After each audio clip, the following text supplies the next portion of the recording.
la Unidad Académica de Derecho, hemos estructurado este taller que lo hemos armado en 5 módulos.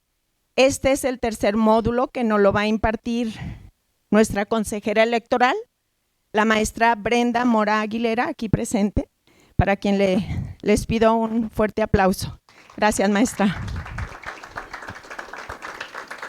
Agradecemos la presencia, por supuesto, de nuestro consejero presidente, el maestro Juan Manuel Frausto Ruedas. Gracias, maestro, por su acompañamiento. De igual manera, el secretario ejecutivo del Instituto Electoral, el maestro Jorge Chiquito Díaz de León. Bienvenido, gracias. A nuestros directores de la Junta Ejecutiva del IES, a las compañeras que nos acompañan de las organizaciones de la sociedad civil, bienvenidas y bienvenidos todos. Bueno, si me permiten, voy a leer una pequeña semblanza curricular de la maestra Brenda. El tema, bueno, nosotros hoy vamos a poner a consideración de ustedes este tema que se llama la paridad entre los géneros y la violencia política contra las mujeres en el ámbito electoral. La ponente es la maestra Brenda Mora Aguilera, quien es consejera electoral y presidenta de la Comisión de Paridad entre los Géneros del Instituto Electoral. La maestra Brenda Mora es candidata a doctora en Derecho y maestra en Derecho Electoral por la Universidad Autónoma de Durango, Campus Zacatecas. Ella cursó la licenciatura en Derecho en la Universidad Autónoma de Zacatecas. Ella es integrante de la Asociación Mexicana de Consejeras Estatales Electorales, la AMCE.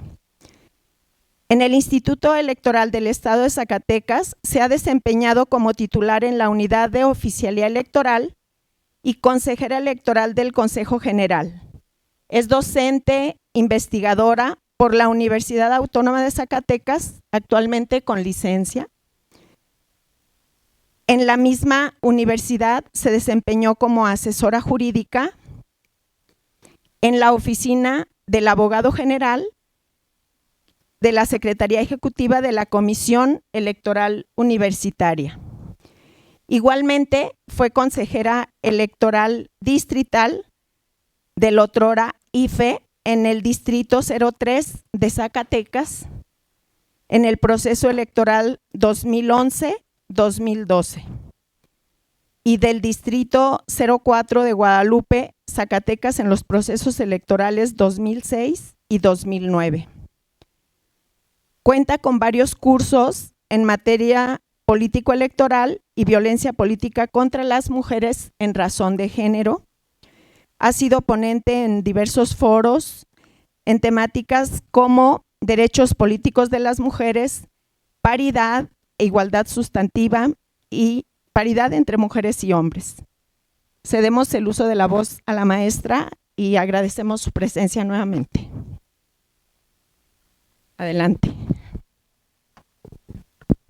Muy buenas tardes a todas y a todos. Me da gusto ver a algunos estudiantes que aún nos acompañan en este tercer módulo y bueno, que va dirigido especialmente a todos los estudiantes de esta unidad académica de Derecho.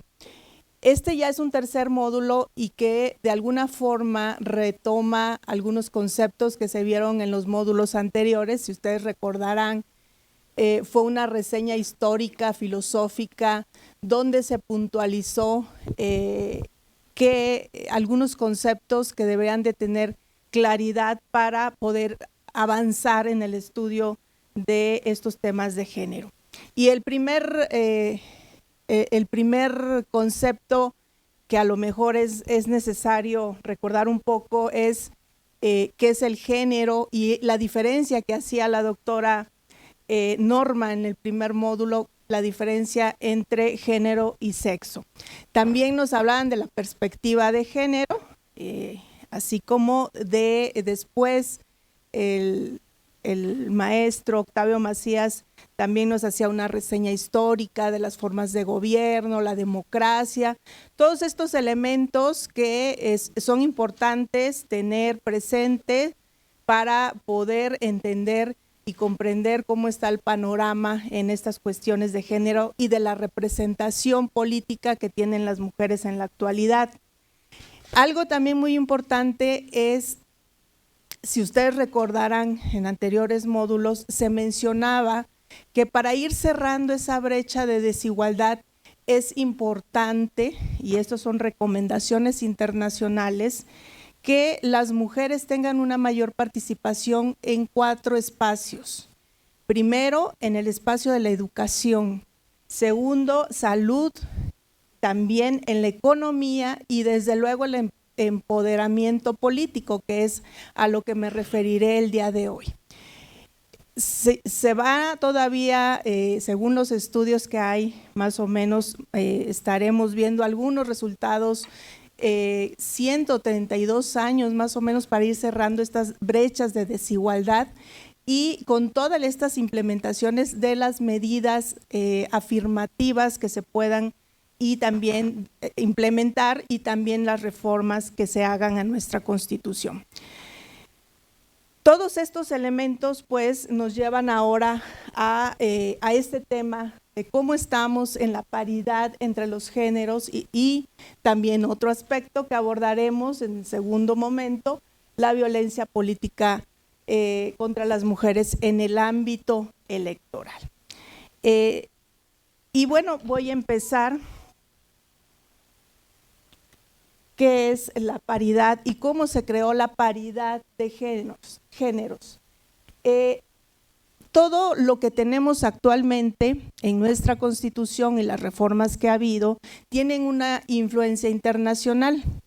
De ahí pues que desde esta Declaración de Atenas, que fue en 1922, es que se abordó y se promovió, fue una convención de mujeres que exigieron la paridad de género para que las mujeres estuvieran presentes en el poder, que pudieran compartir el poder con los hombres.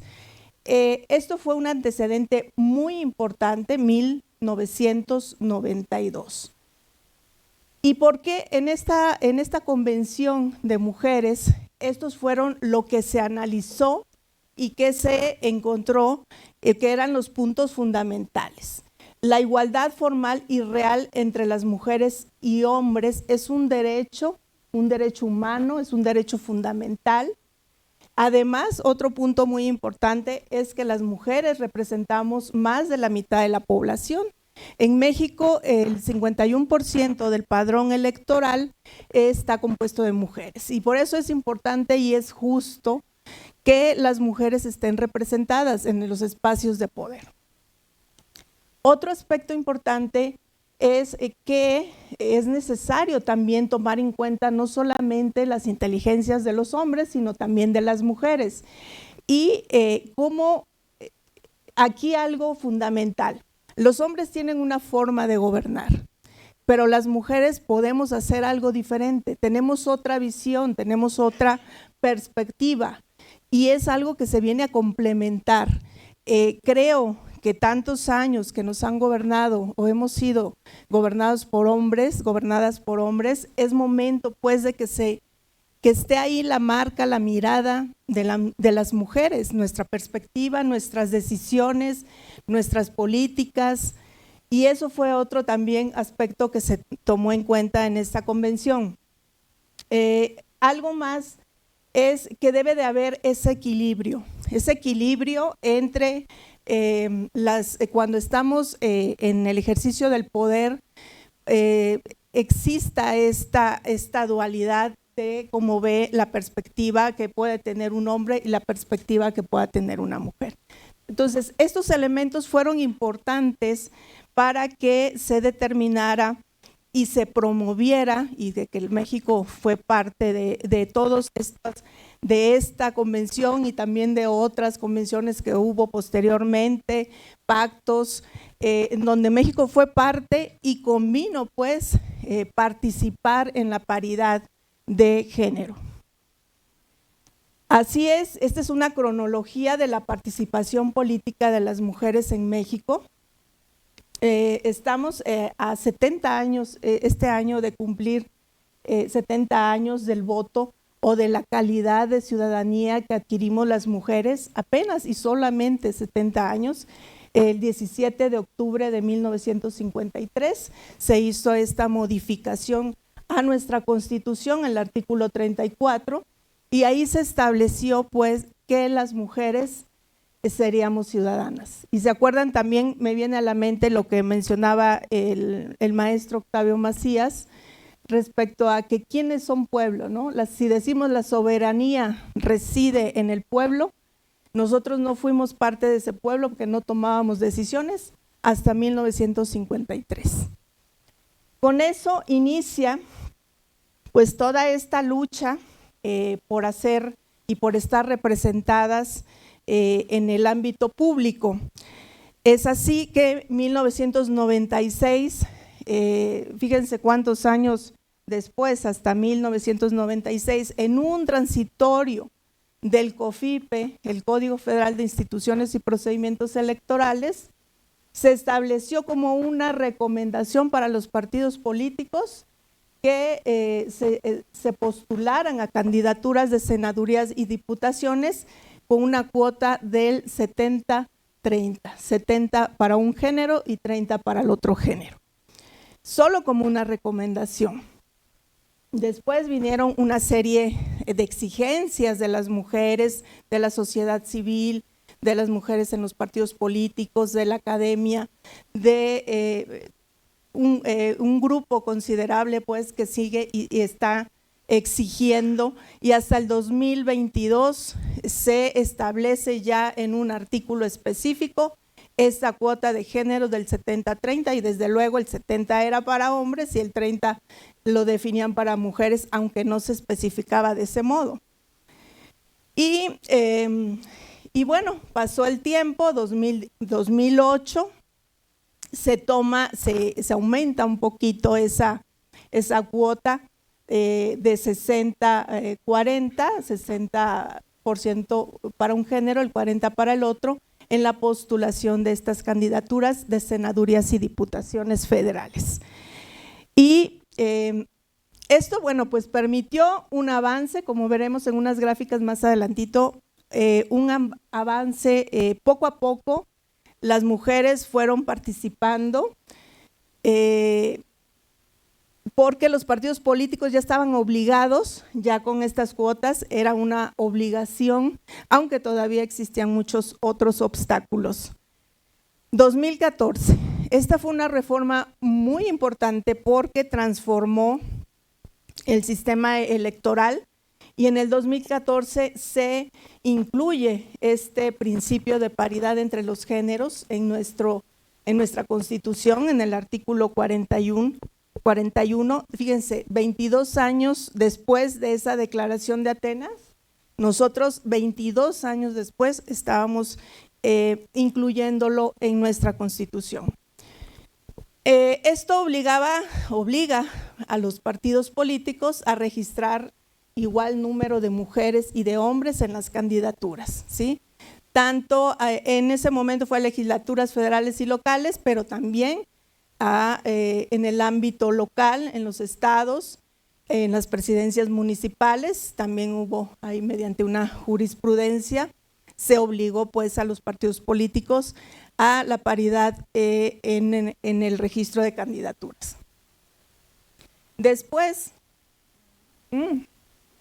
pero aquí algo también importante que quiero comentarles, aquí en Zacatecas, en la elección de 2015-2016, se adecuó nuestra Constitución a esto de la paridad en las candidaturas, y ya en ese proceso electoral, nosotros en el Instituto Electoral del Estado de Zacatecas implementamos unos lineamientos para los registros de candidatura, porque he de decirles que los partidos políticos aún así siguen teniendo mucha resistencia a postular candidatas mujeres, y entonces se daba que las postulaban en aquellos municipios donde ellos tenían una menor votación. De esa manera, pues a ellos no les implicaba mucho problema porque casi siempre perdían, ¿no? Entonces, en el instituto implementamos unos criterios en nuestros lineamientos para obligarlos a cumplir con la paridad y con una paridad de las listas de manera vertical, pero también una paridad horizontal y transversal. ¿Qué quiere decir transversal? Es decir, que había que no solamente la postulación se hacía en aquellos donde ellos decidieran, en los municipios donde ellos decidieran, sino que tenían que hacer bloques de competitividad donde dividían de alta votación, media votación y baja votación. Entonces, los partidos políticos están obligados a distribuir las candidaturas de mujeres en estos 3 bloques de competitividad. Eso para evitar, les digo, estas formas de evadir un poco y poner a las mujeres allá donde no votan no tienen votación. Entonces, eso fue una medida, me acuerdo que se impugnó en su momento, después el tribunal la ratificó, confirmó pues esta medida y es lo que seguimos aplicando hasta este momento. También es importante señalar que en el 2018 hubo también otra medida afirmativa. Estas medidas afirmativas que son temporales, recuerden ustedes que las medidas afirmativas son temporales y que buscan cerrar esa brecha de desigualdad que existen entre hombres y mujeres.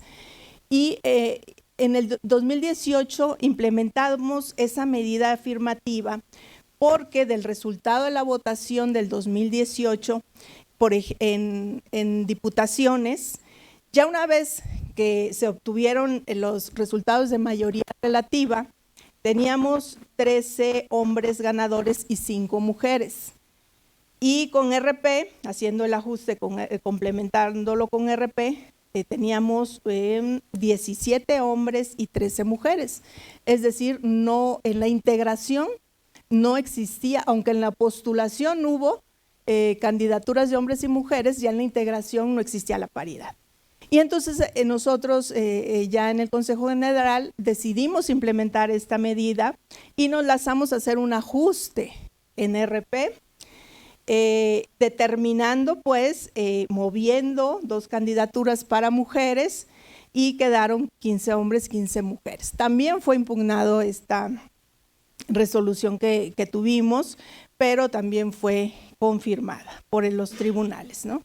Entonces, bueno, si ustedes se fijan, un poco lo que la ley establece, un poco también las acciones afirmativas que vamos implementando las autoridades, ha ayudado pues a que exista una mayor representación de las mujeres en los espacios de poder público. Y bueno, después en el 6 de junio de 2019 viene otra reforma constitucional que también ha abonado mucho, que es la paridad en todo. No solamente pues en los cargos de elección popular se exige la postulación de candidaturas de hombres y mujeres, sino también ya en todos los gabinetes de los gobiernos federales, estatales, municipales, en organismos autónomos, en su integración debe existir igual número de hombres y mujeres. Aunque esto, como lo veremos más adelante, no se ha dado por completo todavía. Y bueno, 2020 tuvimos la publicación de 8 leyes también muy importantes, ya hablando aquí de lo que es la prevención, atención y sanción para erradicar la violencia política contra las mujeres en razón de género. Estas leyes han sido muy importantes y veremos en el apartado específico de violencia. El INE también implementó otra medida, no solamente los soples, sino el INE también implementó otra medida importante en las candidaturas a la gubernatura de 2021. Se estaban en juego 15, en todo el país 15, y dijo, bueno, la mitad de las postulaciones debe ser para mujeres y la mitad para hombres. Eran 15, dijo, bueno, 7 y 8. casi todos pues, fueron 8 hombres y 7 mujeres, pero bueno, de alguna forma obligó a los partidos políticos a que postularan candidatas mujeres a las gubernaturas. También se instauró un registro nacional de violentadores en el ámbito público, político, que también lo implementó el INE y existe y está ahí y lo alimentamos todos los institutos locales con la información donde los tribunales nos van mandatando quién integra ese registro de violentadores, cuánto tiempo van a estar ahí.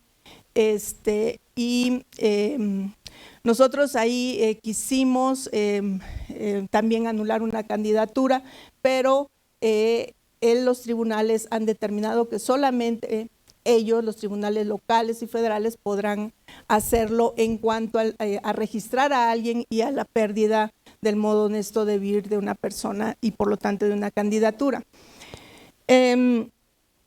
Y otro aspecto también importante que fue una medida y que ya ahora ya está en ley, nosotros también lo tenemos, pero aunque todavía no se publica, es esta candidaturas que deben de presentar el 3 de 3 contra la violencia como un requisito para registrarse, hombres y mujeres. ¿En qué consiste? Bueno, pues en que no deben ser, primero firman una carta bajo protesta de decir verdad, que no han sido violentadores por ningún tipo de violencia o por algún delito sexual o que no son morosos de pensión alimenticia. Entonces, estos elementos también han ayudado a que se prevenga y es una medida para prevenir y erradicar la violencia. Y bueno, ahora vamos a ver cómo estamos actualmente después de todas estas medidas. Adelante, magistrado. De todas estas medidas afirmativas, de todo lo que establecen las leyes, ¿cómo estamos en la participación política de las mujeres?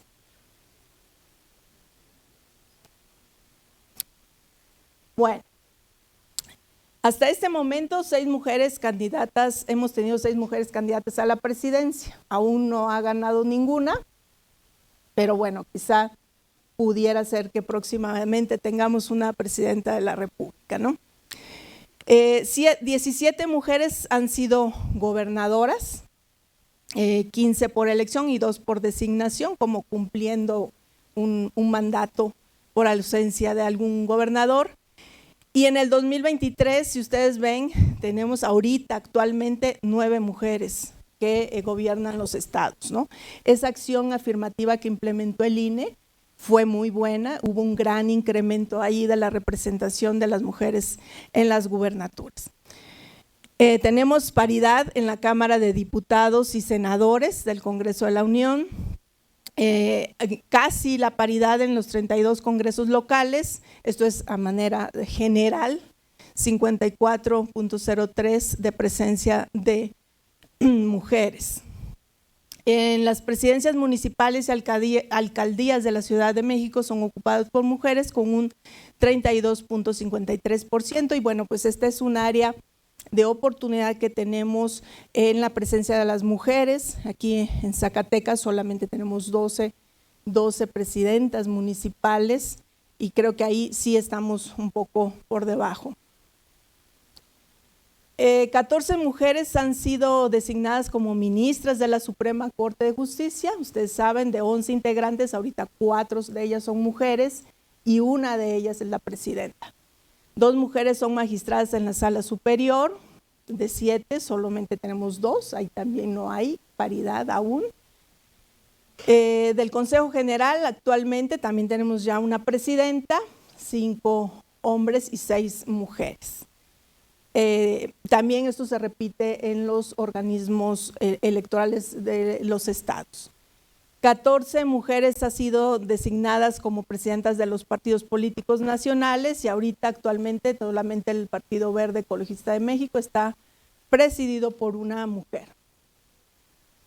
Nosotros, en cuanto a las candidaturas de gubernaturas, en el 2021 tuvimos 6 mujeres candidatas, de ellas 2 mujeres con discapacidad que se postularon y una mujer transgénero.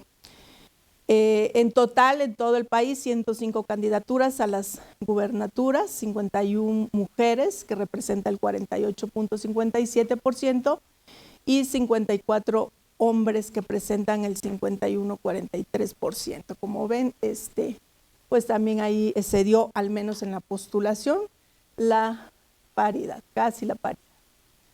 En el 2022, el año pasado, hubo estas elecciones, 5 estados compitieron por gubernatura. En Aguascalientes participaron todas las candidatas, fueron mujeres, 6 candidatas. En Durango 2 mujeres y 1 hombre. En Hidalgo 1 mujer y 3 hombres. Oaxaca 2 mujeres y 5 hombres. Quintana Roo 2 mujeres y 2 candidatos hombres. Aquí quienes obtuvieron el triunfo mujeres fue Aguascalientes y Quintana Roo.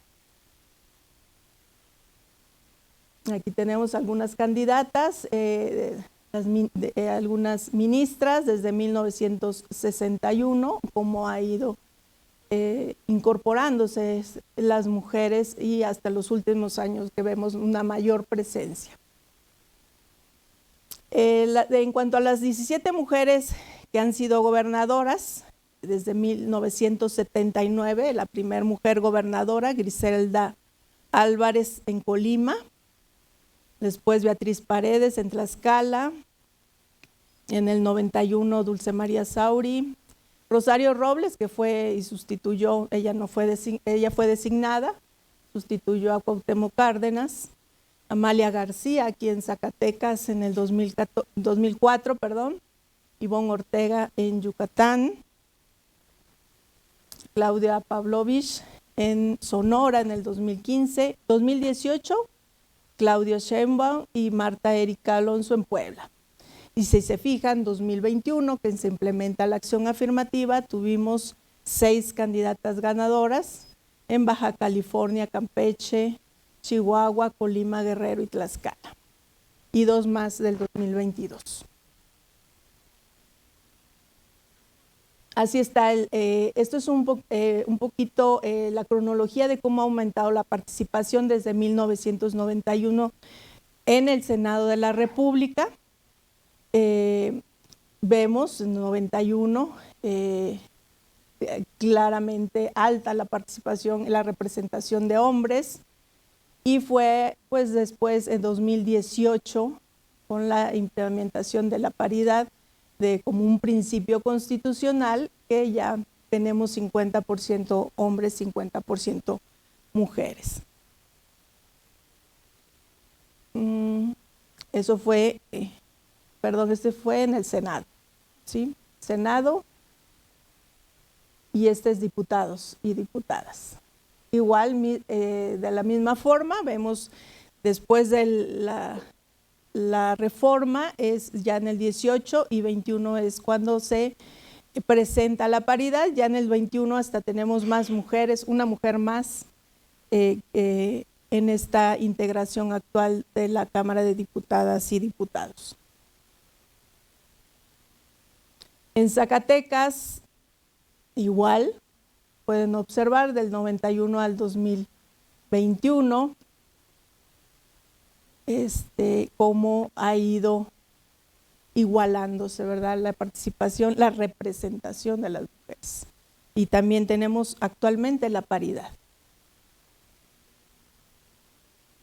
Y respecto a la paridad en todo, ¿cómo estamos en esos gabinetes de gubernaturas que ganaron en el 2021? De las 15 gubernaturas, solamente 4 han cumplido con una administración paritaria, ¿sí? Ahí pueden observar quién ha cumplido: Sonora, Nuevo León, Guerrero y Colima, ¿sí? Y aun cuando hay mujeres en algunos otros que ganaron otros estados que son mujeres, como por ejemplo Chihuahua, pues no ha cumplido con un gabinete paritario. Aguascalientes tampoco lo tiene, ¿no? Estas son del 21. Aquí tenemos, bueno, números, ¿cómo están? Tlaxcala, 7 mujeres, 10 hombres, Chihuahua, 5 mujeres, 12 hombres, Nayarit, 4 mujeres, 10 hombres, Baja California, 5 mujeres, 10 hombres, pero Zacatecas, ¿qué tal? 12 mujeres y 25 hombres. Así es como está, todavía hay mucho camino por recorrer, ¿verdad? En esto de la paridad en todo. Y bueno, es importante, pues después de ver estos números, destacar que si bien ya está ahí representada, ya hay más presencia de las mujeres en estos espacios, en cuanto a números, que es importante también resaltar que no solamente es números, sino también para que se cumpla esa paridad sustantiva, debe de haber una verdadera representación. Es decir, las mujeres que llegan a estos espacios de poder puedan y deben tomar decisiones ellas mismas, no manipuladas, ellas mismas por sus convicciones, tener su propia agenda, tener una agenda de género que también es muy importante y estar en espacios, porque cuando empezó esto de que las mujeres estaban, en mayor número de mujeres en las cámaras, pues las mandaban a presidir comisiones de poca importancia, ¿verdad?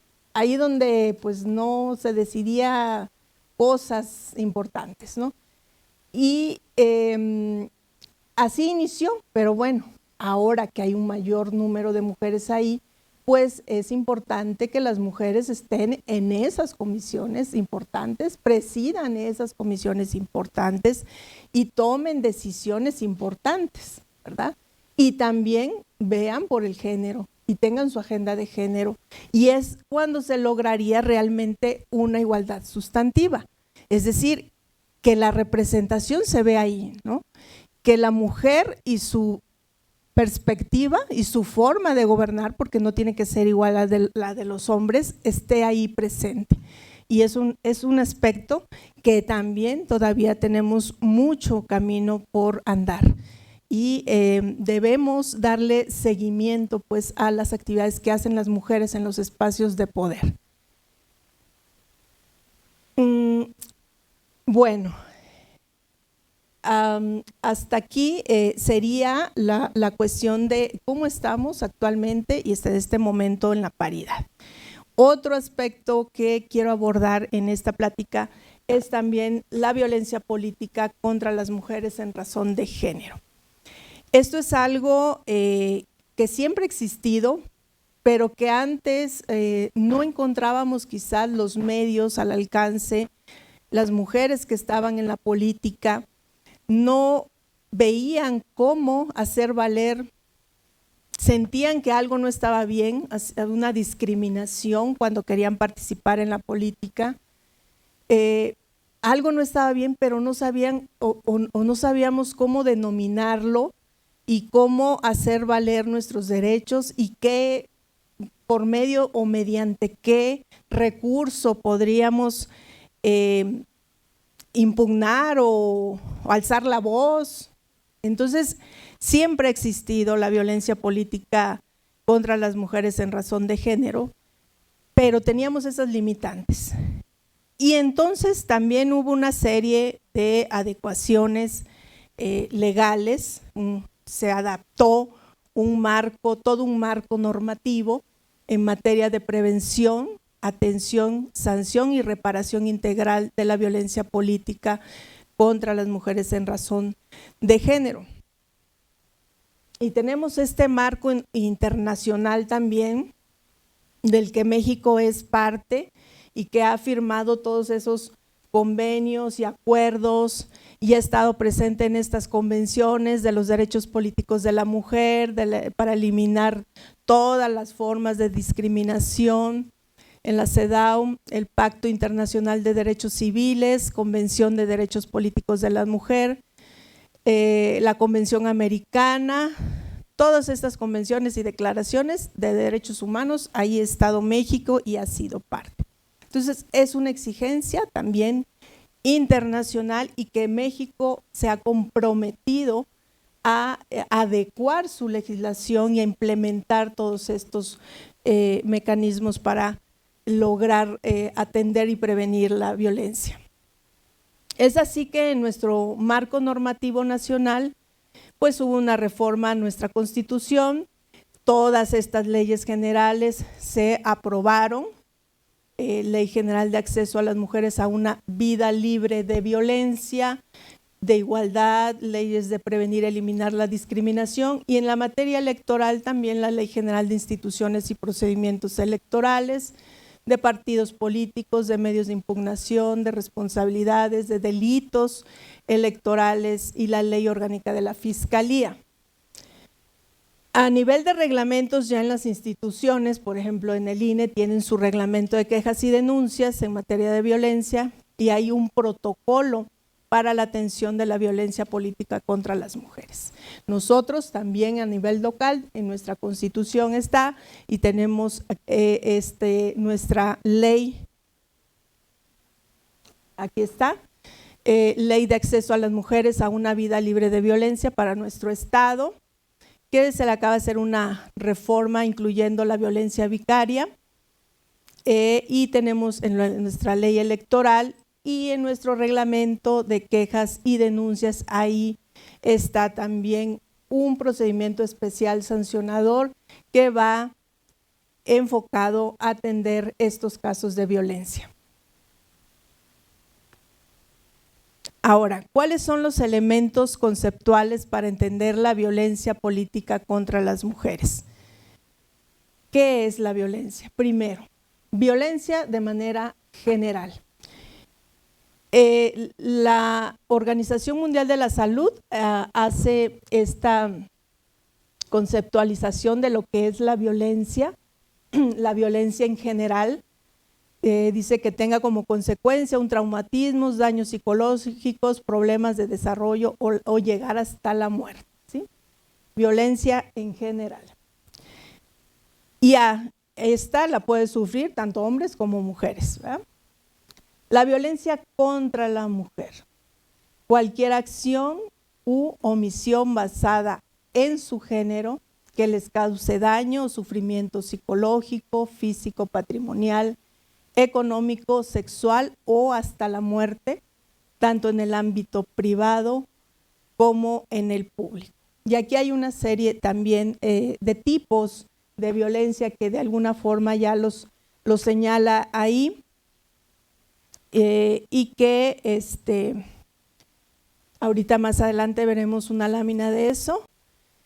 Violencia de género, la ONU también hace una definición de lo que es la violencia de género, violencia sexista que tiene como resultado posible o real daño físico, sexual, psicológico. Aquí vienen los tipos de violencia, incluidas amenazas, la coerción, la privación arbitraria de la libertad, tanto en la vida pública como en la vida privada. Aquí vienen algunos tipos de violencia, que esto ustedes lo pueden encontrar en la Ley General de Acceso de las Mujeres a una Vida Libre de Violencia. Vienen toda la tipología de violencia que puede haber, desde la física, económica, cuando hay control en los ingresos de una mujer o cuando les quitan el dinero, o la violencia psicológica que daña su estabilidad emocional, la violencia sexual, a la violencia patrimonial, que esto también es frecuente y común en el ámbito político electoral, también de sus pertenencias o recursos. Y bueno, y esto puede llegar, ahí faltan muchas más, está también la simbólica y puede llegar hasta tener una violencia, un feminicidio, ¿no? Puede empezar de una manera muy sutil, que pareciera que no se identifica bien con algunas palabras, algunos comentarios, pero esta violencia puede irse incrementando hasta llegar a hacerse algo más fuerte, donde haya amenazas o violencia física o hasta la muerte, ¿no? Y bueno, aquí también está, y también lo establece esta ley, la violencia política. ¿Sí? Y este concepto, a ver si viene más adelantito. Aquí está, ¿dónde está? Aquí está el concepto completo de lo que es la violencia política contra las mujeres y que tiene muchos elementos que podemos ver, que puede ser una acción, omisión, incluida la tolerancia, porque puedes hacer, dejar de hacer, pero también tolerar. Recuerdo un PES que se resolvió en Aguascalientes, donde el presidente de alguna forma presenció algún tipo de violencia y no hizo nada, lo toleró, porque fueron varias en repetidas ocasiones.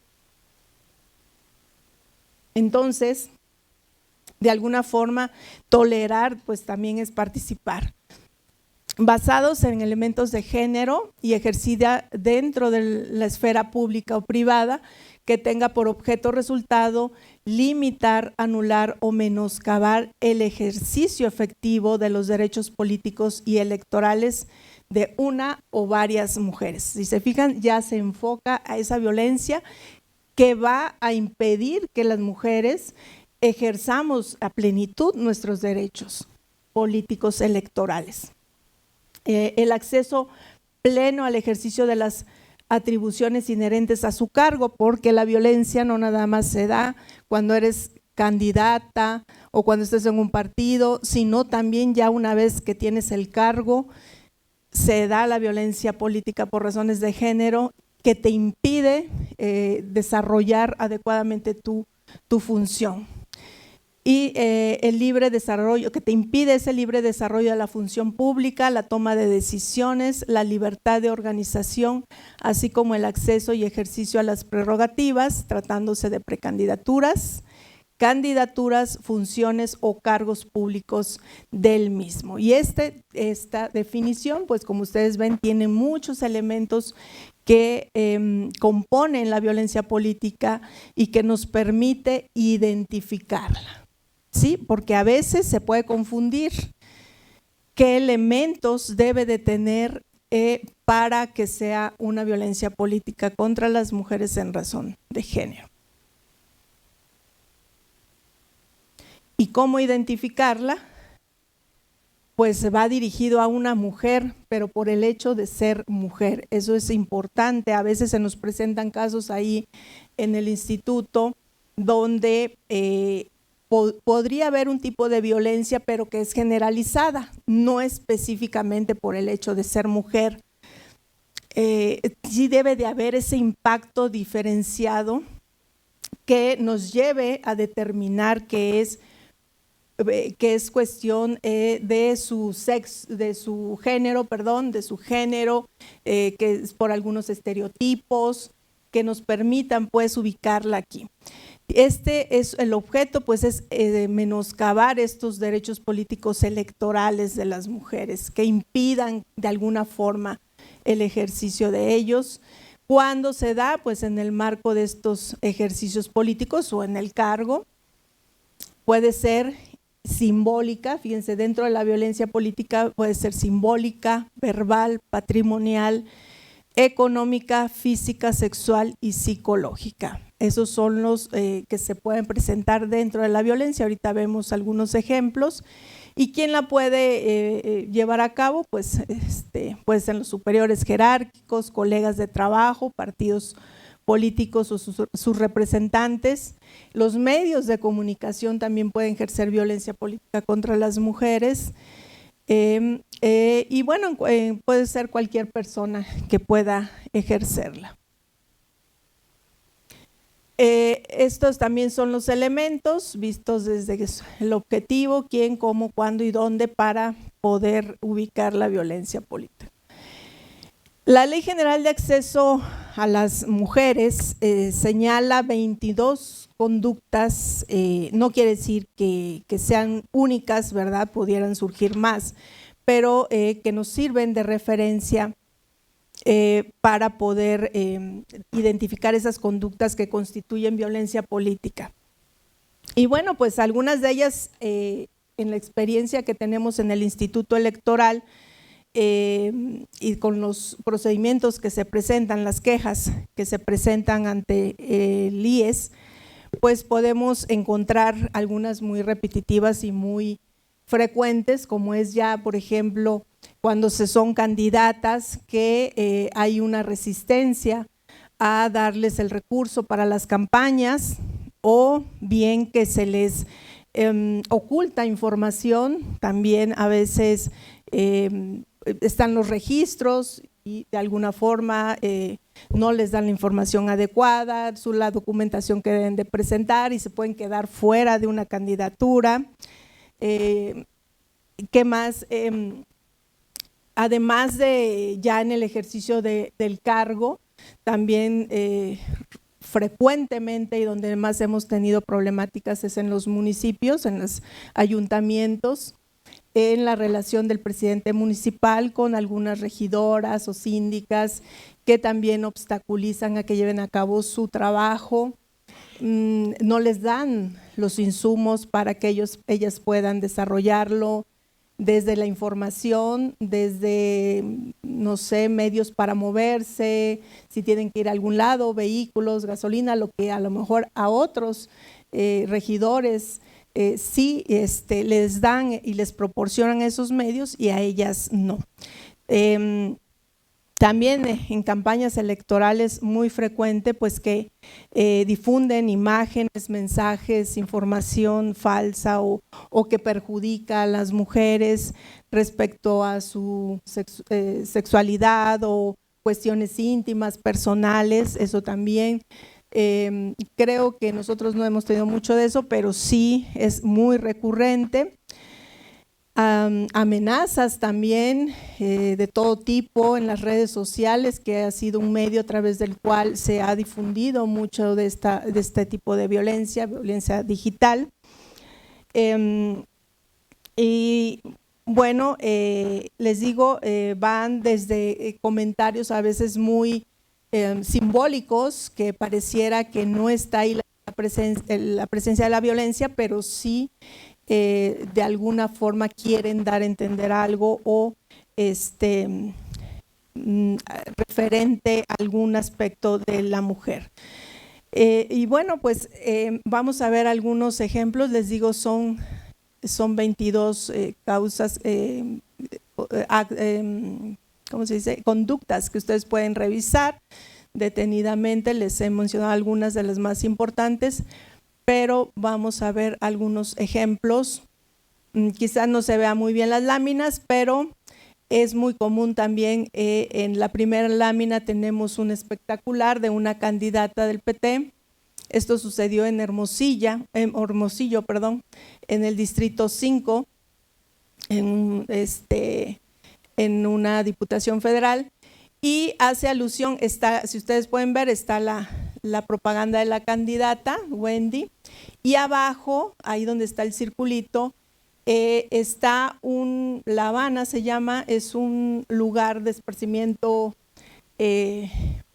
para adultos, y lo que hace referencia, quien escribe este comentario, dice: alguien despacha en otra oficina por el periférico norte y perimetral, o hubo redistritación del Distrito 5 Federal de Hermosillo y no nos avisaron.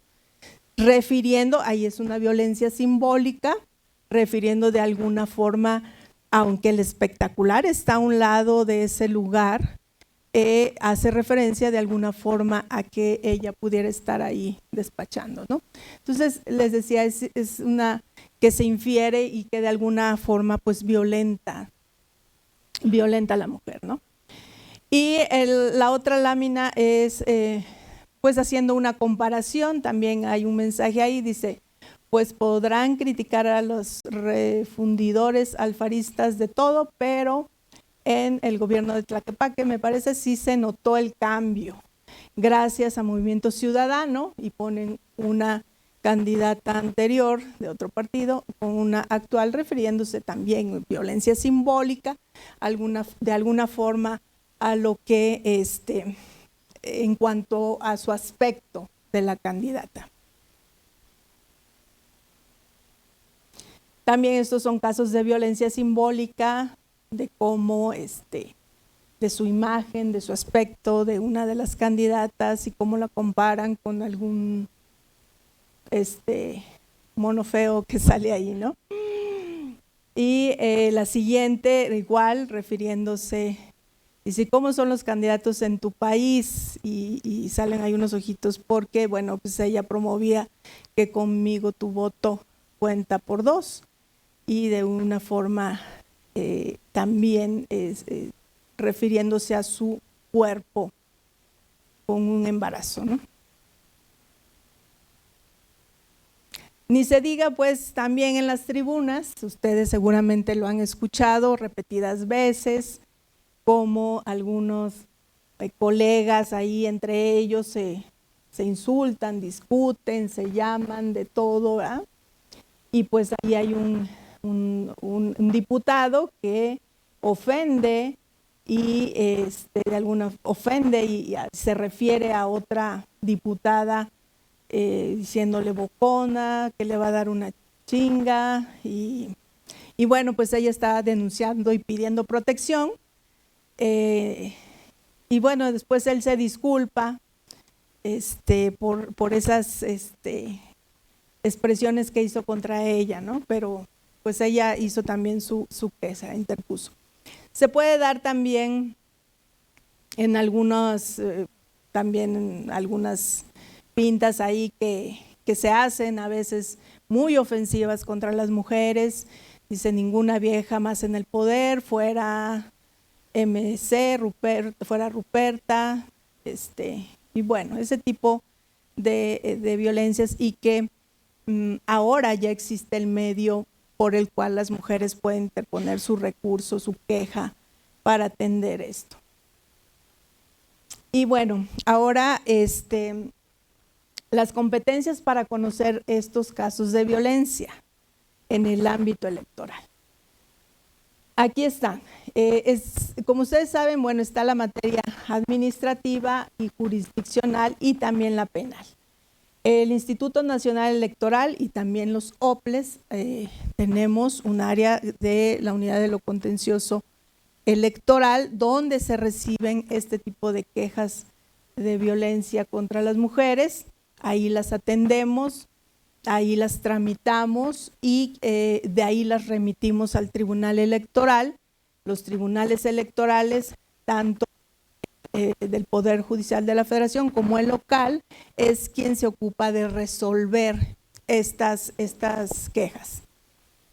Y la Fiscalía Especializada lo hace en materia cuando la violencia política es como un delito electoral.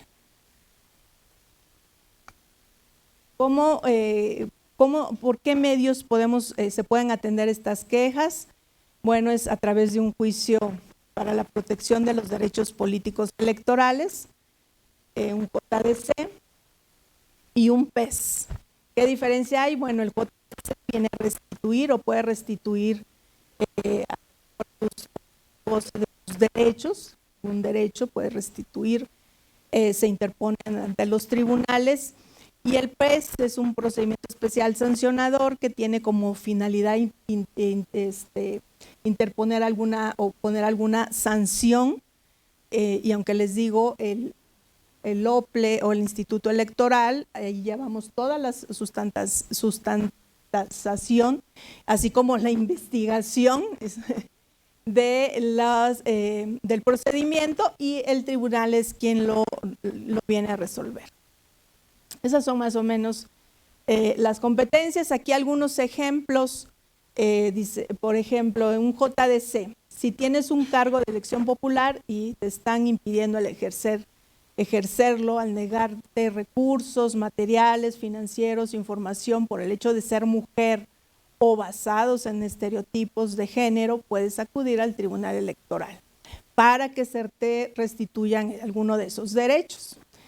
El PES, un ejemplo de él es, por ejemplo, un spot de radio, televisión, donde calumnien, donde denigren, descalifiquen a una mujer, o los ejemplos que veíamos anteriormente, que pueden interponer un procedimiento especial sancionador para hacer valer, para que se aplique una sanción. Aquí está también lo que es la distribución federal y local. También en los partidos políticos se supone que también hay órganos de justicia interpartidista donde también se pueden llevar en primera instancia estas quejas y estas denuncias. Bueno, este procedimiento especial sancionador, estas las etapas muy rápidamente, les decía, es un procedimiento que llega la queja al instituto, a la unidad de lo técnica de lo contencioso electoral, y la víctima lo hace de manera personal o puede hacerlo por terceras personas mediante un poder, pero siempre debe de haber su consentimiento, siempre. Estas son las etapas, presentan el escrito, se aportan pruebas, que esto es muy importante, aportar pruebas suficientes. La unidad de lo contencioso hace una investigación, a veces son pocas las pruebas que hay y la unidad puede allegarse de más, dentro de la investigación, de más pruebas. Y bueno, se analiza, se da la admisión, se desecha o se desecha.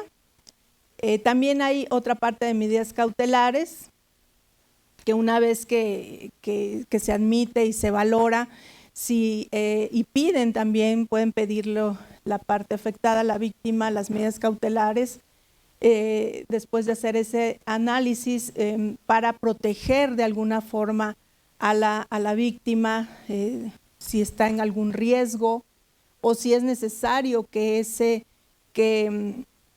esa propaganda se quite, se retire de algún lado, pues eso es una medida cautelar que ahorita veremos rápidamente. Se emplaza a las partes, hay una audiencia, se llevan ahí todas las pruebas y alegatos, y una vez realizada la audiencia, se hace un informe circunstanciado y se remite al tribunal, al TRIJES en este caso, para que lo resuelva. Y estas medidas cautelares son las que les comentaba que la autoridad puede, ahí sí, el Instituto Electoral, a través de la Comisión de Asuntos Jurídicos, la hacemos, podemos dictar las medidas cautelares para evitar la producción de daños irreparables, la afectación de algún principio que rige el proceso electoral, la vulneración de algunos bienes jurídicos tutelados, podemos dictarlas. Y si vemos que hay algún riesgo, les decía, hacia la víctima, también podemos ahí establecer que se mantenga a cierta distancia, que no se acerque su agresor a la víctima.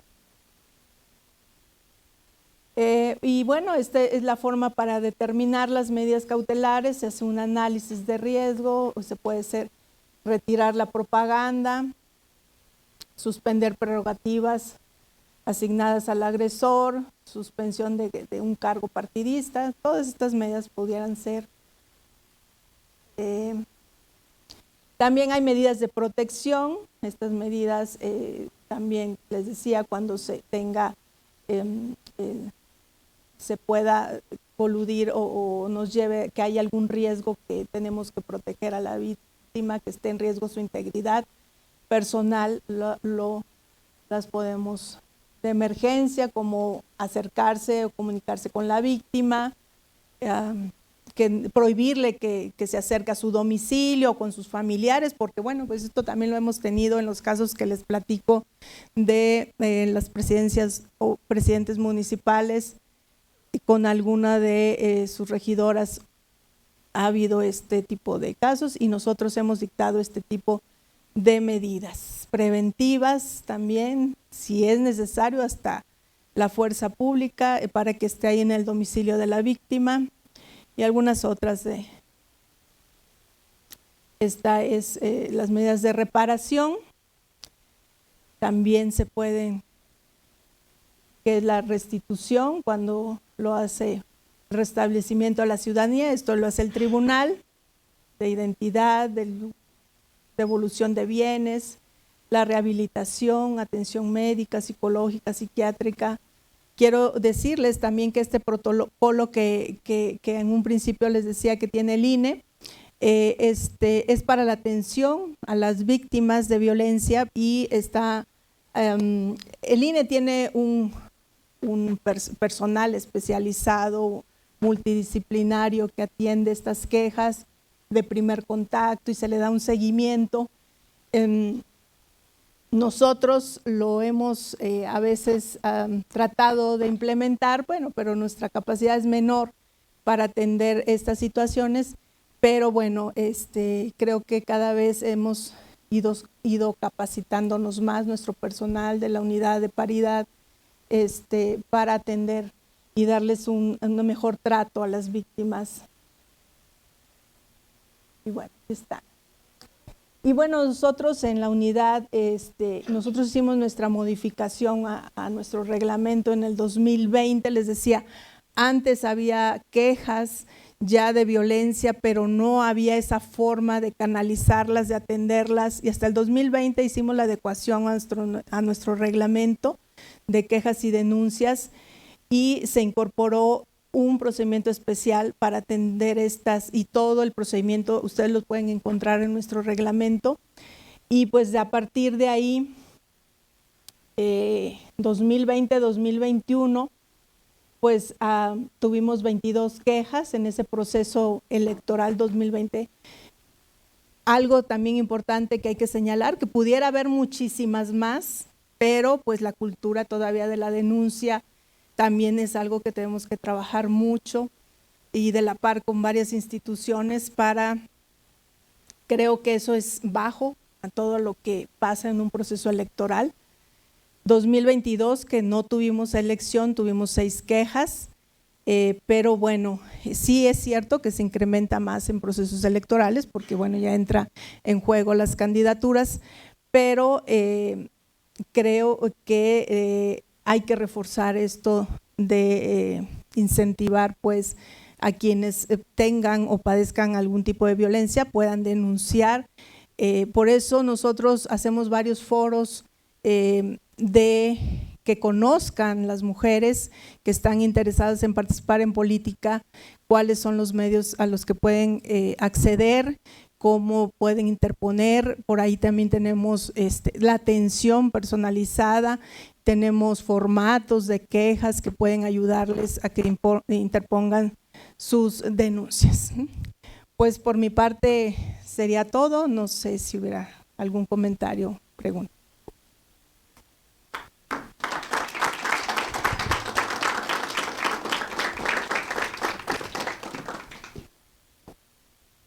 Muchas gracias, consejera.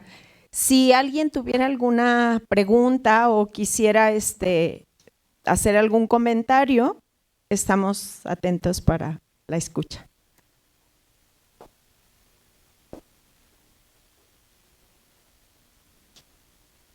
Sí.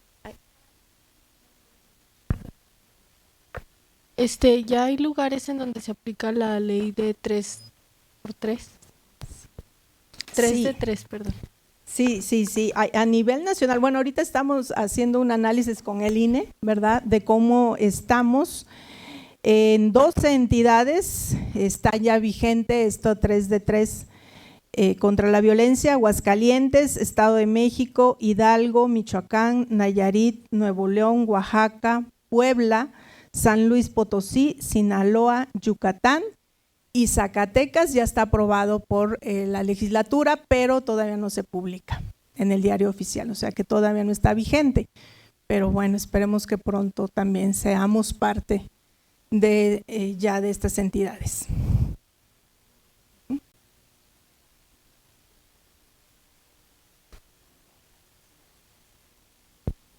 Bueno, si ya no hubiera alguna otra intervención, pediría al consejero presidente, al secretario, si nos acompañan para hacer la entrega del reconocimiento a la consejera.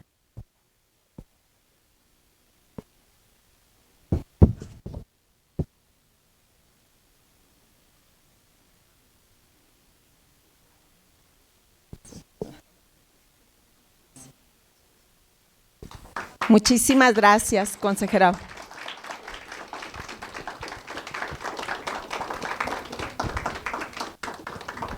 Gracias a todas y todos por su presencia.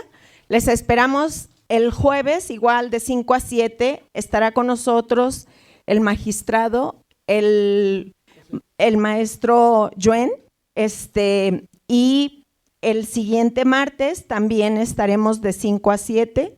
Y aquí les esperamos. Si nos gustan acompañar para tomar una evidencia fotográfica, se los agradecemos. Pásenle, por favor. Pásenle. Sí, todos.